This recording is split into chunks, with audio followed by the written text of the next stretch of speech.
We're talking Weston, we're talking Keelsdale, Briar Hill, 871,400 as an average. I mean, almost 200 grand below the overall average in the city of Toronto. Maybe boomers out there who are screaming me, maintenance fees, maintenance fees, maintenance fees. For you, yeah, you can drop 20 grand on the roof because you don't have a mortgage on your house because you bought it for a bar of soap and 25 cents. Or you don't have a mortgage and you still live at home with your parents, so you complain about maintenance fees because you've never had to pay up for maintenance. Hey there, people. Welcome to episode number 20 of the Under the Radar Real Estate Podcast. As always, I'm your host, Josh, from Under the Radar Real Estate, powered by Valerie AI, the new brokerage I just switched to, AI brokerage based here in Toronto, about to take over the world.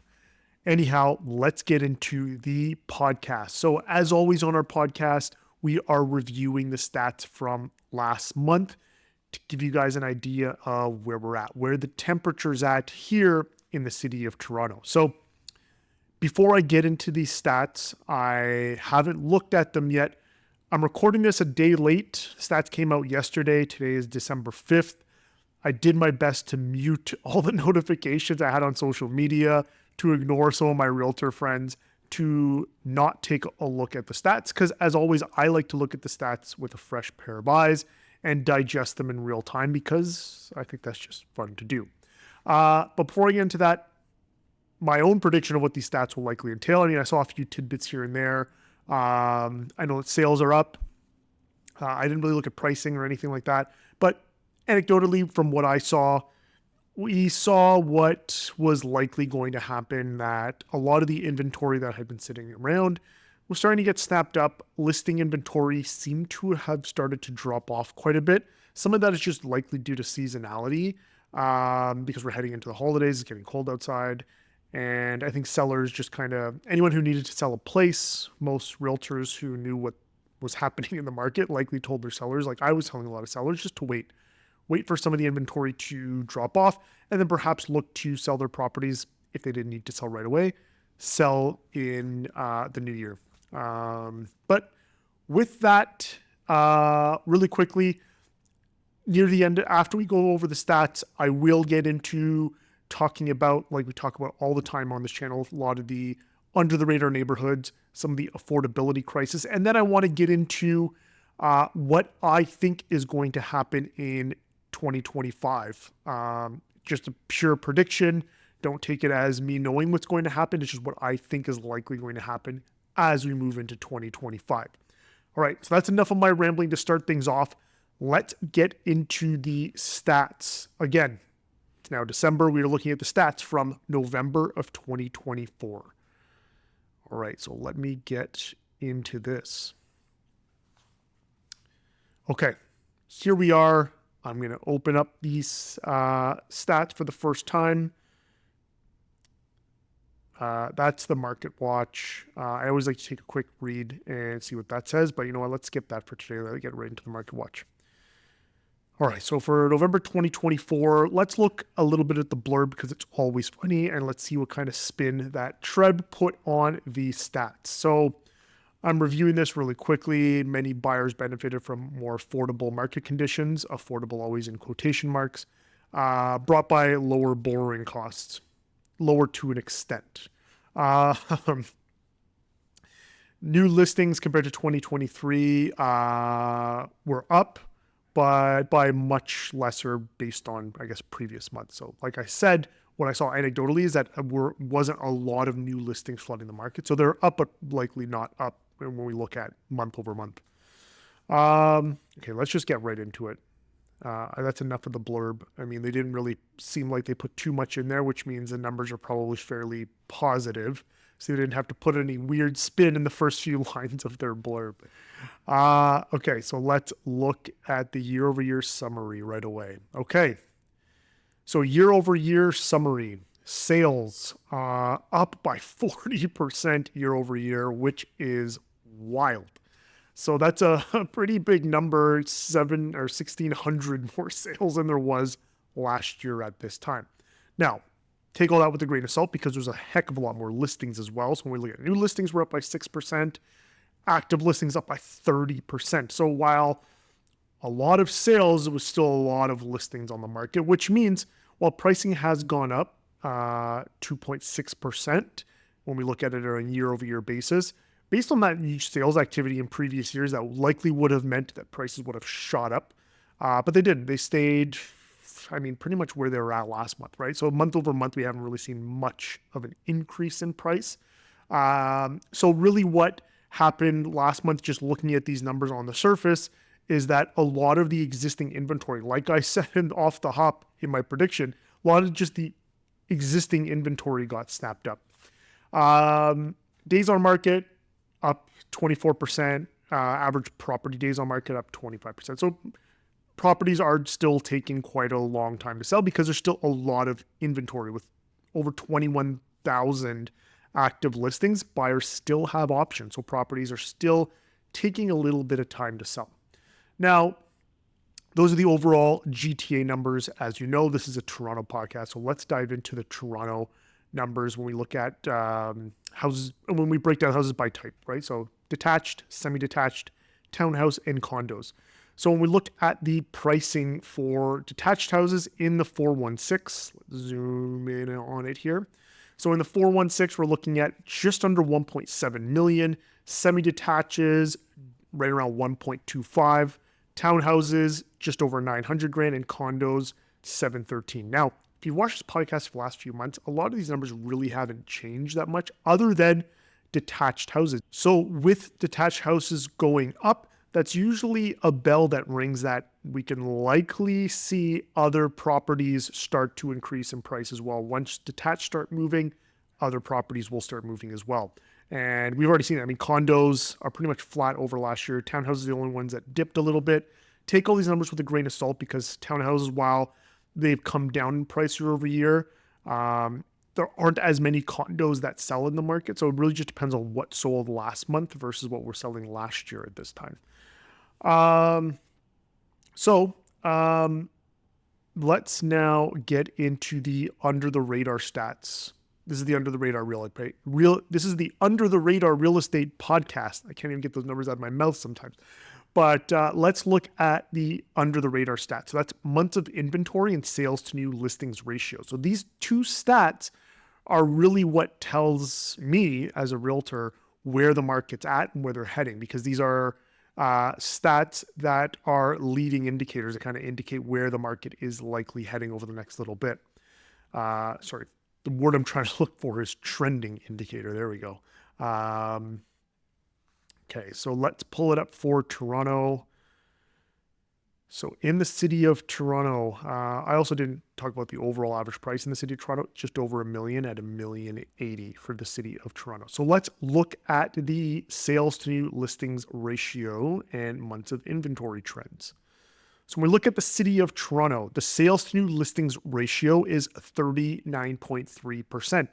If you're watching this podcast for the first time, what sales to new listings ratio means is the amount of sales versus the amount of new listings that hit the market and the percentage of those that got absorbed within that 30-day window. So 39% of the new listings that hit the market in November were absorbed. Again, if you're new to the podcast, 50% is usually balanced market. So we're still below that, which means we are still, based on these statistics, in a buyer's market. Some of the other statistics and numbers we talked about already point to that, especially when we look at the amount of active listings versus the amount of sales. With sales up 40% and pricing not jumping by, pricing only went up 2%. It really shows that while pricing is still starting to creep up a little bit and sales is moving up, there's still so much inventory that we're still in buyer's market territory. Months of inventory is also telling us the same thing. Generally in the city of Toronto, months of inventory, if we're looking at a balanced market, is about 2.5. We're sitting at 3.7 months. And what months of inventory means is if there were not another listing to hit the market from this moment on going forward, it would take just over 3 months to sell off all of the inventory in the market. So when we've seen the market at busy times at months of inventory, we've seen it below 1, right? So it would take less than a month to sell off everything. That's when the market is white hot. We are not there. So because we're over 2.5 months, it still signals that we are in buyer's market territory. Now that's for the entire city of Toronto. I always look to see kind of where are the hot neighborhoods. So the neighborhoods that are under 2.5 months. So I see 2 neighborhoods. I mean, one of the under the radar neighborhoods is on this list at 2.6 months of inventory. That's WO3. So that is a neighborhood that I live in. That is Eglinton West. This neighborhood, I mean, I've said it so many times. Anyone who's watched this channel, you're probably sick of me hearing this. Neighborhood's not going to stay under the radar that much longer. And right now we're at balanced market territory in this neighborhood. The neighboring neighborhood, WO2, which is just kind of southwest of us over here, sitting at 2.1, so trending towards seller's market there. When we look at all the central neighborhoods are all quite high when we look at months of inventory. I mean, pretty much every single one's over 3. A lot of that is just due to condo product. A lot of the condos in the city of Toronto are concentrated in the core. So core neighborhoods, condos, not selling that quick. There's a lot of inventory.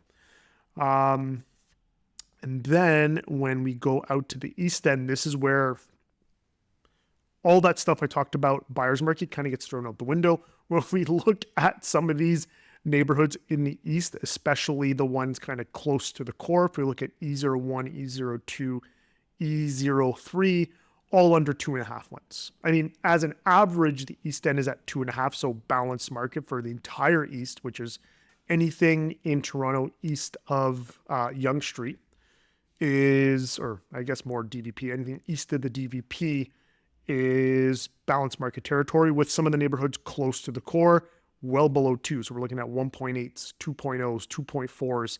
So as soon as you cross that Don Valley Parkway, you are now in seller's market territory. And I can tell you that again, anecdotally, when I look at properties out in the East End, there's bidding wars going on, a lot of increased activity, a lot of showings. When I go out on showings, I see multiple business cards on tables and a lot of agents. I've had to wait outside of properties for other agents to complete showings. So the East End is already seeing that increased activity. And that's due to just inventory levels, right? So even sales to new listings ratio tells you the same thing, right? 51%, 53%. So as new listings are even hitting the market in the East End, they're getting absorbed. So East End, seller's market territory. Central Toronto, very much seller's market territory, but I would like to add that with the central neighborhoods, a lot of that is condos. So don't think that a detached house in Lawrence Park or Forest Hill is not going to have competition. If it's priced well, it likely will. A lot of this is due to condo inventory.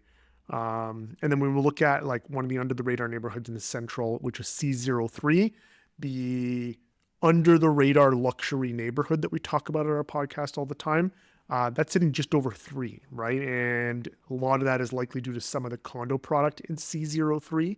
So anecdotally, again, when I'm out, when I'm looking at places, when I'm seeing the showing activity is quite high in C03. So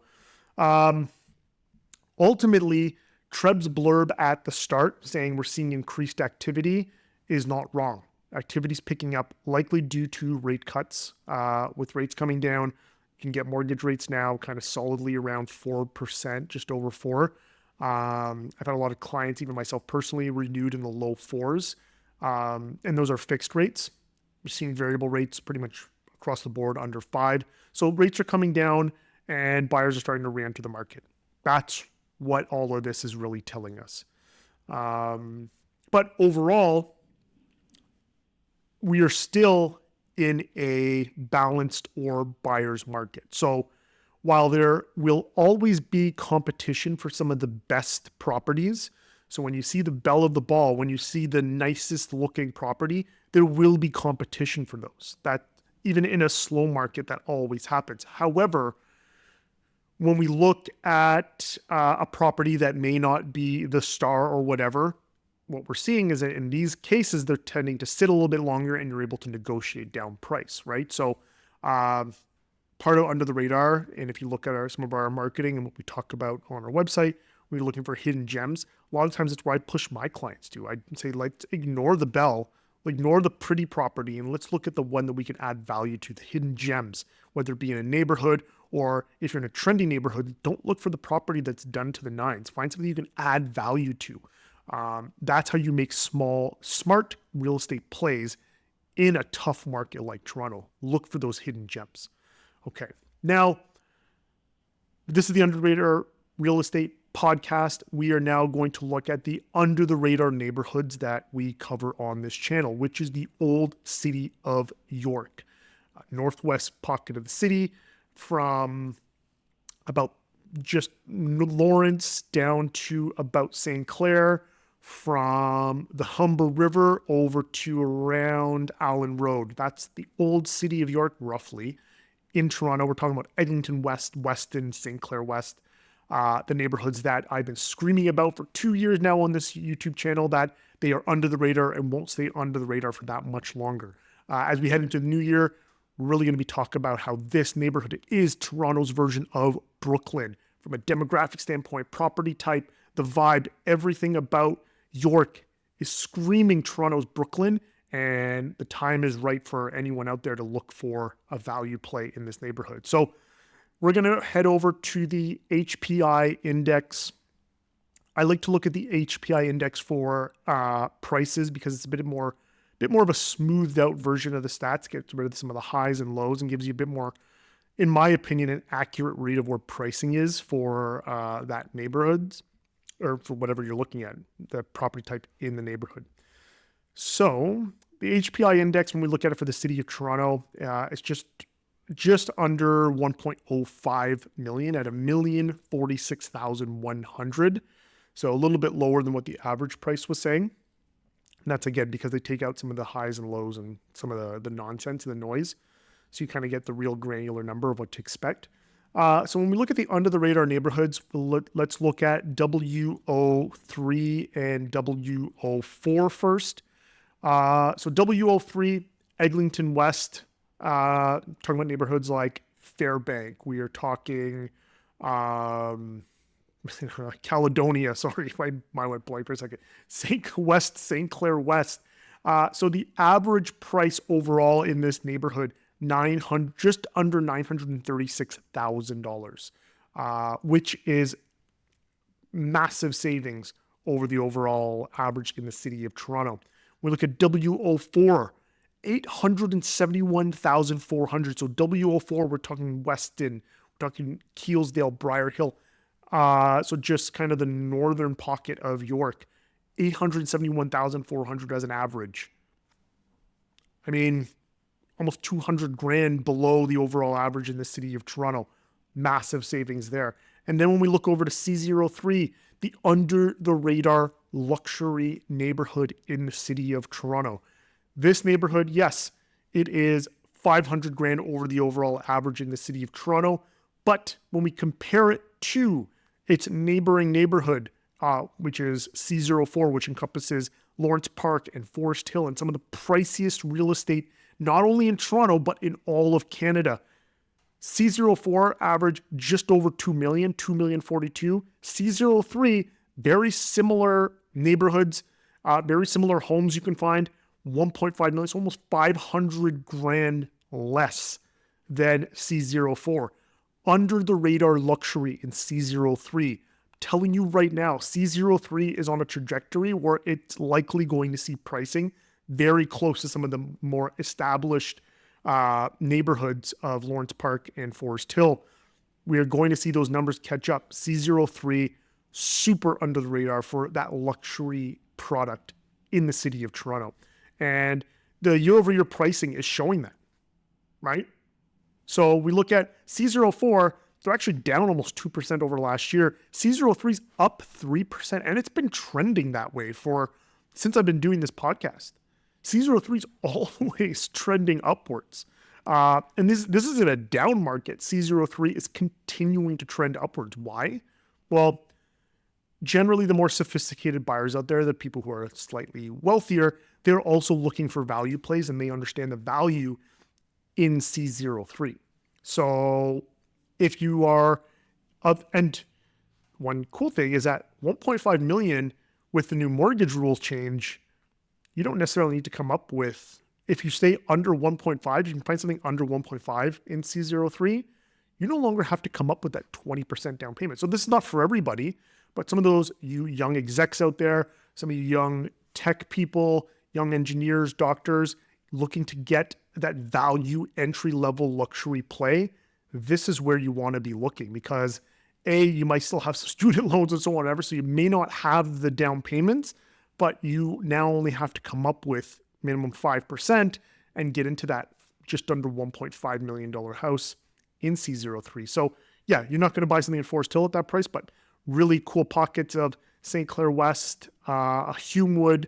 We're talking even a little bit of Cedarvale. You can find some smaller semi-detached row houses under that $1.5 million price point in an area that's just trending upwards.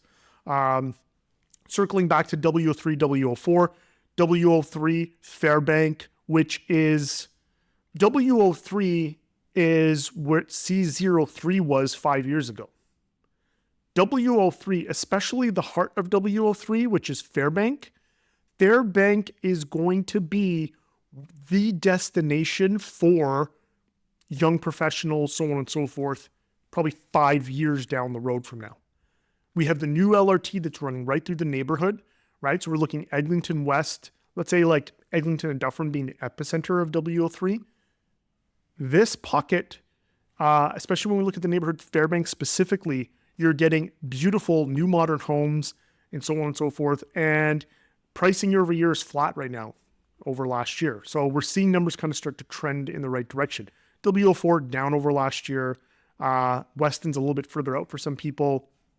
But I'm telling you right now, if you head into Weston, especially the old downtown of Weston, so we'll look streets like Church or John, so on and so forth, those neighborhoods, you're getting beautiful, large, old Victorian homes that if you were to look in Lawrence Park or in the Annex or Little Italy, 3,000-4,000 square foot Victorian homes in those pockets that would go for $4 or $5 million.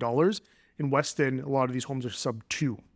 So if you look for that type of home, the historic Victorian house that was built in the 1800s when York was its own city, they're there. And you're a 20-minute ride into the core on the Up Express from Weston. So it's not you're that disconnected. And I know a lot of you who may be looking in that price point are likely also golfers. You can walk to a golf course and be home, right? So if you want to go out in the summer and that early Saturday morning, you don't need to jump on the car and jump on the 400 or whatever you need to go and get out of the city. You can walk down the street with your golf clubs, go get a round of 18 and be home by lunchtime. Pretty cool. I mean, some of you probably want to get away from your family for a little bit longer than that, but that's another conversation. This is not a family podcast, or I guess a family psychology podcast. You can take those problems somewhere else, but if you do want to spend time with your family, great location because you're really close to a golf course, which is right there. And then let's quickly just look at the numbers for the different house types. So detached houses in W03, just over $1 million. When you look at that compared to the average in the city is 1.6. W04, slightly higher because W04, you're getting larger lots and larger homes. So about $100,000 over W03 because you're getting larger detached homes on larger lots. And then when we look at C03, just around $2 million for a detached house in C03. But when we compare that to C04, it's a $600,000 discount, right? So 2 million versus 2.6 million. And detached houses are also moving up about 1.8% year over year. Semis in these neighborhoods. So W03, W04, 993 for W03, 890 for W04, and C03 is $1.3 million. And when we look at W03 and C03, again, numbers up year over year. Townhouses. Not a lot of townhouses in all of these neighborhoods, except for, I guess, actually W03, W04 has quite a bit of townhouse product. CO3, not as much. So CO3 townhouses around 1.7 million. They're all like luxury townhouses in CO3. There's not really a lot of old townhouses. And then we look at W03 and W04, both just under $800,000. There's a lot of smaller infill townhouses that were built 90s onward. So there is a lot of product there.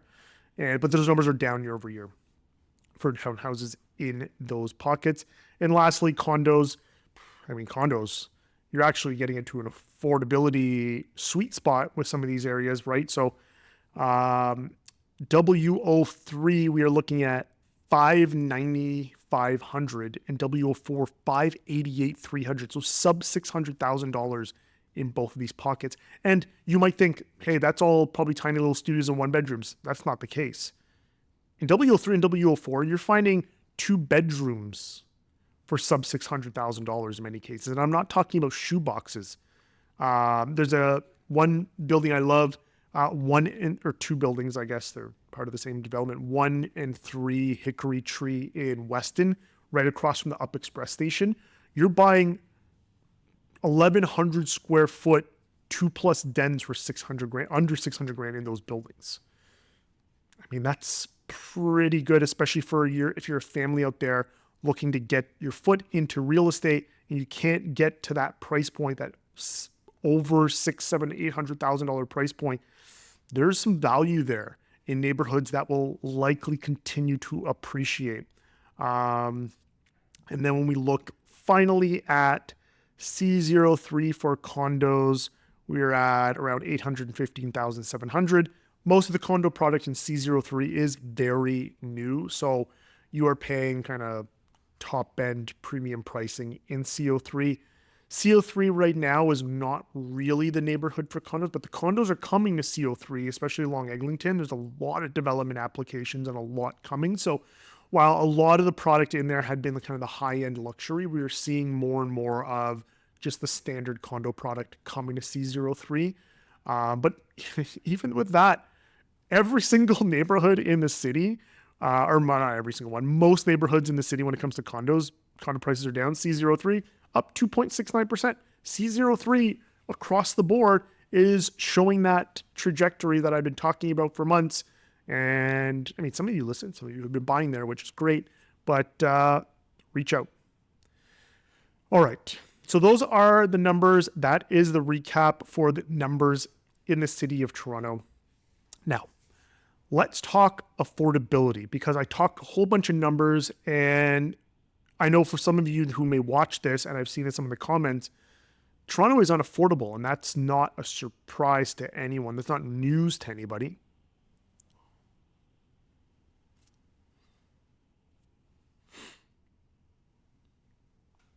So let's now talk about who's looking to purchase any of this stuff in Toronto and who can purchase this. Because I've had some comments on YouTube and people have said to me, they're like, talk all these numbers and 600,000, 700,000, 800,000, who can afford this and how can I afford this? Let's look at, and obviously I talk about the affordability crisis constantly and what it looks like for a family to be able to buy real estate in Toronto. There's a lot of measures out there and half measures, but let's look at the numbers that should help direct the government and developers and push certain people in certain ways so that the average Toronto family is able to secure a home here in the city of Toronto.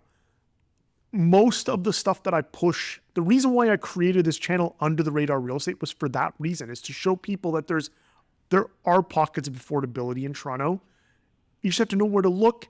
But then also the other part of this channel is to hopefully there's people in power that are watching this, whether it be politicians or developers, are going to start building the type of product that Toronto needs to make sure it stays a thriving city for families out there. So I use ChatGPT to kind of help me come up with these numbers. I plugged in a whole bunch of data, and this is what it spat out. So you'll probably be able to see it behind me on the screen somewhere here. So we looked at different levels of income and the amount of down payment you would need at each, let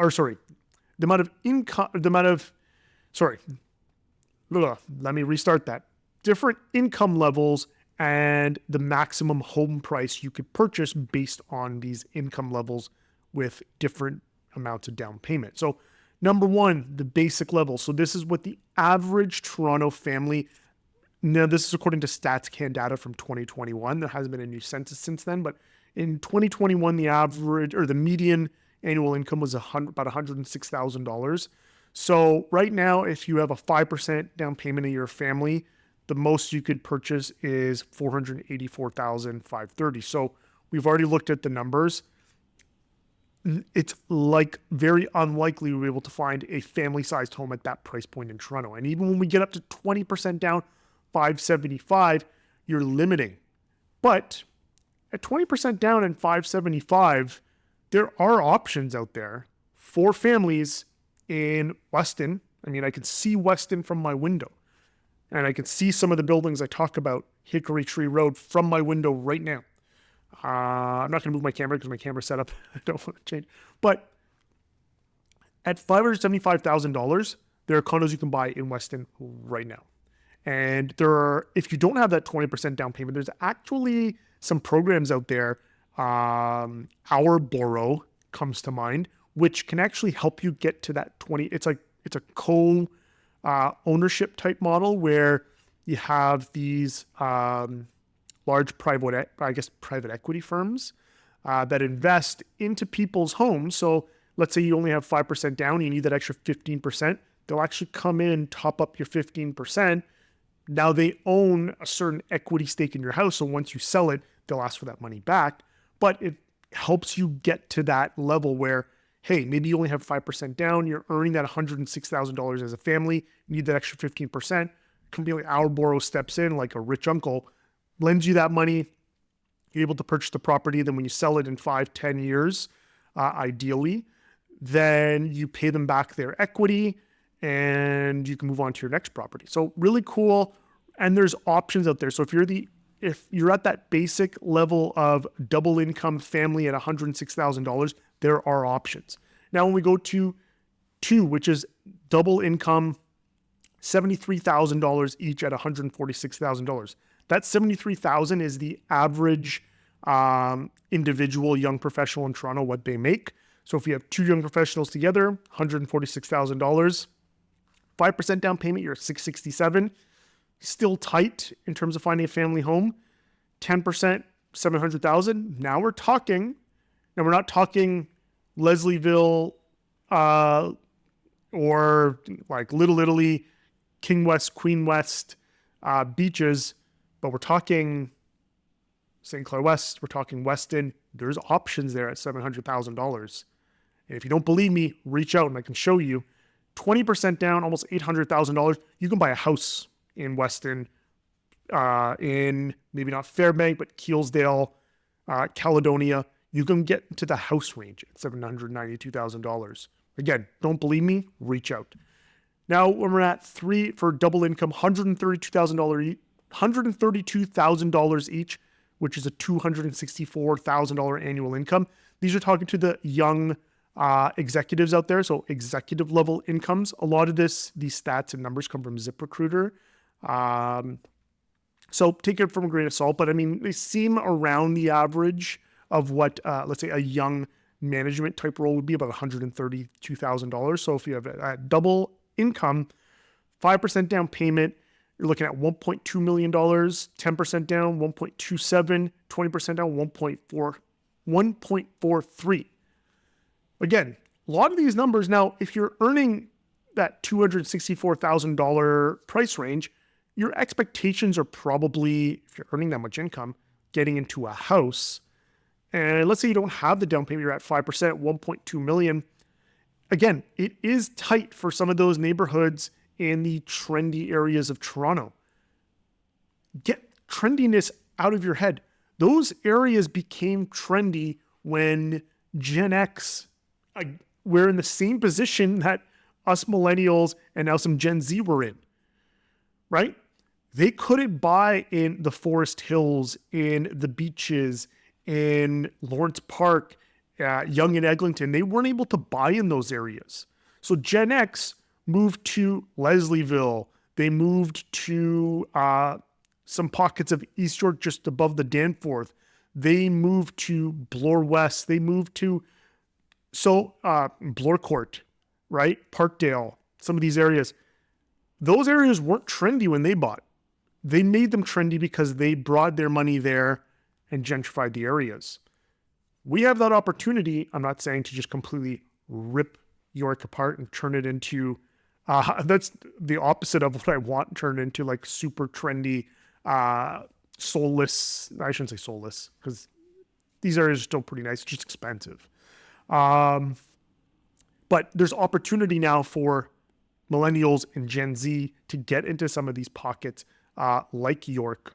Or if you're looking East End, when we start looking out in Scarborough, perhaps at some point in the channel we'll get into that, but right now I'm really focused on York. $1.2 million to $1.4 million, you're finding a nice home in York. I had some clients just recently buy a townhouse just at the end of kind of West St. Clair West at around that $1.2 million price point for a brand new townhouse. Brand new. And about like 1,700 square feet. So there's certainly opportunities out there for the young executives, young management type roles out there to find something for a good price right now that has tons of value moving upwards. Now let's talk about what's next on the docket. Predictions for 2025. So I'm going to go over this pretty quickly. I know, let's see what we're at for timing right now. Yeah, let's get into my predictions really quickly. And then in January, we're going to talk about the entire recap of 2024. I might make that like a two-part podcast because I like to keep these around 40 minutes. But my predictions heading into 2025. So now it's December. We've seen what the year has been. We've seen what happened with rates and the whole state of the economy and the market. What I see in 2025 is a renaissance of the condo market. Now, why is this? Well, we've been sitting on a lot of inventory in the condo market for a long time. However, if we were to break it down, and this is why I'm going to get to for my next podcast, if we actually break it down and we look at what has been selling in the condo market, because there are still sales in the condo market, and a lot of it are 2 and 3 bedroom condos. And why is that? So 2 and 3 bedroom condos are being sold right now because people just simply can't get into the house market, and that's not going to change anytime soon. So as we head into 2025, and we already looked at those affordability numbers, and that's why I kind of brought them up, is that when we look at those incomes and we look at what people can afford based on those incomes, there's not any type of new freehold homes that are going to be popping up in those price points. So people, truthfully have no choice but to look at condos as an option to house themselves and their families as we move forward. So I think what's going to happen, what I see it already starting to happen, is that a lot of developers now are almost going to be forced to start building some of that product. They have no choice, right? Whereas before they had all these investors who were buying these small studios in 1 bedroom because they could rent them out, and they sold them dreams of being multi-millionaire landlords. That segment of the market has gone, right? We're not seeing that same type of individual investor purchase pre-construction condos. So developers, in my opinion, are going to have to pivot and start building for end users again. And I'm already seeing some of that. There's some, I've talked about it in a previous video.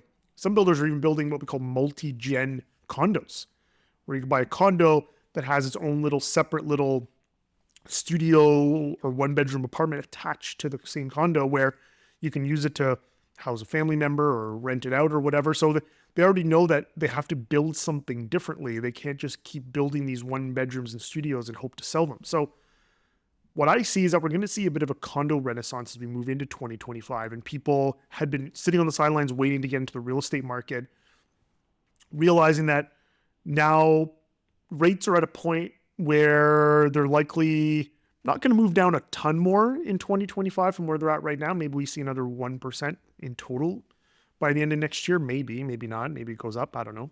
But regardless, you're sitting on the sidelines that long and you do want to get into the market. And really the only option are condos for most people. Condos, townhouses, or the under the radar neighborhoods.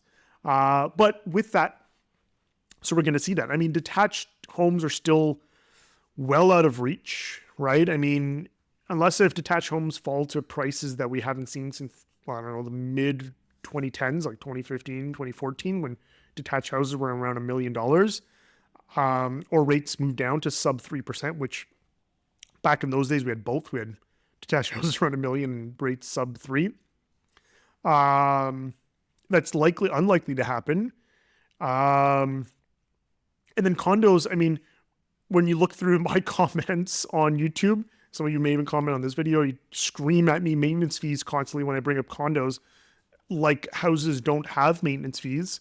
I'm sure most of you who comment, and I'm calling all of you out, are probably trolls that live in your parents' basement. So you can scream maintenance fees all you want because you've never had to pay for the roof repairs on your house or pay a utility bill or even pay your internet bill. So you can sit there and troll and complain to me about maintenance fees that you'll never pay because it's your parents paying your maintenance fees. Or some of you may be boomers out there who are screaming me, maintenance fees, maintenance fees, maintenance fees.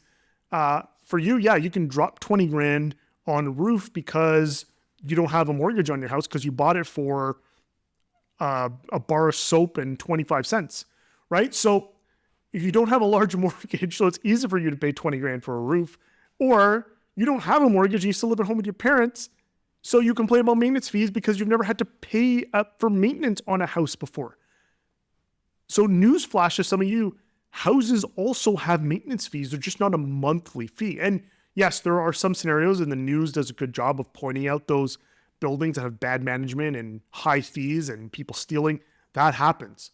But it's no different than if you buy a house that you could even have an inspection report saying, hey, this is a great house, only to find out it has termites or it's structurally unsound or there's some other issues hiding in the walls. I mean, that's life. Unfortunately, bad things can happen, and they do happen, and you just have to kind of be prepared for it. Now, in most buildings in the city of Toronto, maintenance fees are fairly manageable, and they pay for the day-to-day expenses and things that pop up in a building. I live in a loft, and yes, the maintenance fees are there, and they're not cheap. I wouldn't want them to be cheap, though, because I know that based on the fees I pay that the building's being well managed and they're able to pay for everything, and we're not at a deficit, and we have a big reserve fund and all that kind of stuff. And I don't have to worry about fixing the roof or fixing all the little things, the windows and so on and so forth. All that should be taken care of. So while there is a convenience fee, part of maintenance fees, for the most part, it's on par with maintaining a house. And those of you who don't spend on maintaining your house, when I go and do an appraisal of your house and give you an estimate and say like, hey, you have to do $40,000, $50,000 in just basic repairs if you want to get the price you want to get. I mean, that's the reality of the market. So if you don't want to maintain your house, don't expect top dollar if you go to sell it, or don't expect yourself to enjoy living there if you're not going to do basic fixes to your house. So there's always maintenance fees with any type of real estate you buy, whether it be condo or freehold. Sorry, that was a bit of a side tangent because I get a lot of comments clearly about maintenance fees on this channel. And probably one of my videos going into 2025 will do a real thorough breakdown of maintenance fees at a house versus a condo. And you'll see there's not a wide spread. I mean, it's probably pretty close. Anyways, let's get back to it. My prediction for 2025, condos are going to see a renaissance. That's really the only affordable option left for most young millennials and Gen Z to get into the market. And like I said, we're likely going to see developers have to shift and change what they do to get more people to be able to sell their units. So they're going to have to build for end users. And that's plain as that.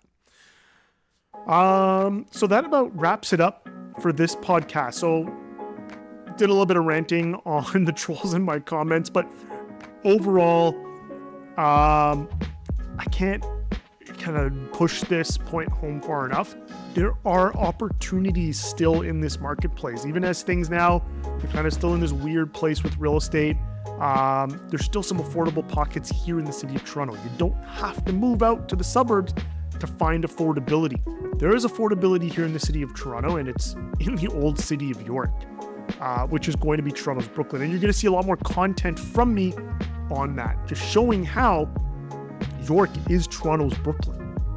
And the time is now to get in here before you're paying $20,000, 2024 Brooklyn prices, right? You're looking at right now the city of York being early 2000s Brooklyn, right? Before it was what it is today. So thanks for watching today's podcast. Make sure to tune in. We have a lot more content coming. A lot more AI content is also coming. As some of you may or may not know, I used to be at a traditional brokerage. I moved to really what is almost like a tech startup called Valerie Real Estate here in Toronto. AI-based brokerage. They have a lot of really cool technology coming down the pipeline that'll make not only your lives easier as consumers, it's going to make my life easier as a realtor and realtors that join Valerie a heck of a lot easier. Be able to service our clients a heck of a lot better, be a lot more informed, be able to do our jobs just a lot more efficiently and better. And there's a lot of cool stuff coming. So more AI content, constantly going to be talking about under the radar real estate. And yeah, that's it. Thanks again for watching, especially those who watched the whole video. Thank you. We're heading into 2025. Super excited. And that's it. Thanks for watching. Peace out. Oh, wait. Don't forget to like and subscribe and follow me everywhere on socials, right? Follow me on Instagram, subscribe on YouTube, all that good stuff. Thanks. Peace out.